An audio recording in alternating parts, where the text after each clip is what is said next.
Hey everybody, welcome back to CoronaChat. I'm Caitlin, and today is Tuesday, May 26th. Thanks to everyone who tuned into our Facebook live chat last Friday. We know it was a bit somber, so we wanted to focus today's chat on some good news. And specifically, there's a brand new paper out in Health Affairs, which is one of the top peer-reviewed journals on health policy in the United States. And this paper was authored by a group of health economists who specialize in using econometric methods to evaluate health policy.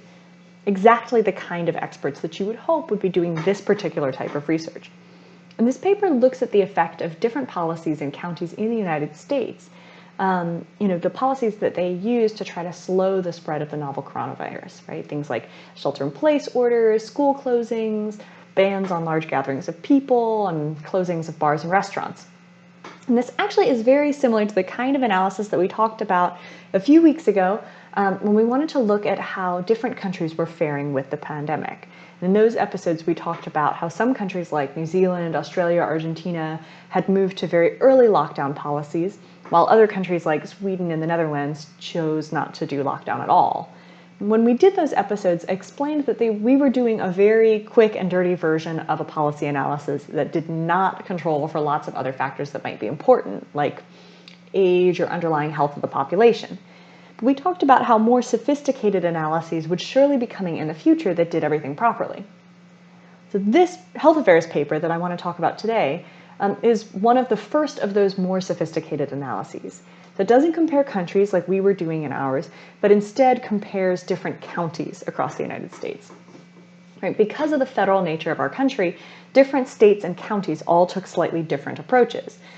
They may have implemented similar kinds of policies, but they did so on different dates and implemented different configurations of policies. Some didn't do lockdown at all, right? So all of this created a natural experiment.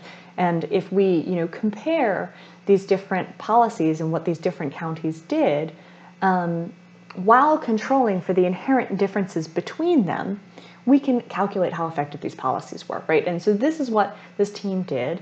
And they also calculated which specific policies had the biggest effect in terms of flattening the curve, right? Preventing COVID infections and saving lives.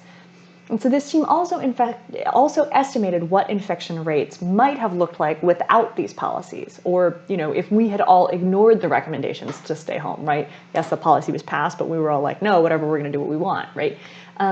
And so the results of this are pretty striking. The researchers found that of all of these different policies, the shelter-in-place policies were the most effective, suggesting that they are our best tool for flattening the curve, right? Better than closing schools, limiting gatherings, closing bars and restaurants. Of course, one could argue that by issuing a shelter-in-place order, you've effectively closed all non-essential businesses and banned large gatherings anyways. This might be a bit of a moot point, right? But if you have to pick one thing to do, the shelter-in-place, this analysis found, is the most effective policy at really getting that curve to flatten. But more importantly, the researchers found that together, our collective sacrifices, right, self-isolating, homeschooling, foregoing haircuts and dinners with friends and visiting our families, right, all of that collective sacrifice, the personal sacrifices that we all made, prevented an estimated 35 million infections and countless deaths. And as hard as this has been, and as many people as we've already lost, by working together and all doing our part, we prevented it from being far, far worse. I know it's easy to focus on the pictures from the weekend of folks at the beach or at the speedway without their masks on and just feel overwhelming despair. But remember, even though it's not showing up in the headlines, right, the vast majority of us have been making thoughtful and well-considered choices to help keep one another safe.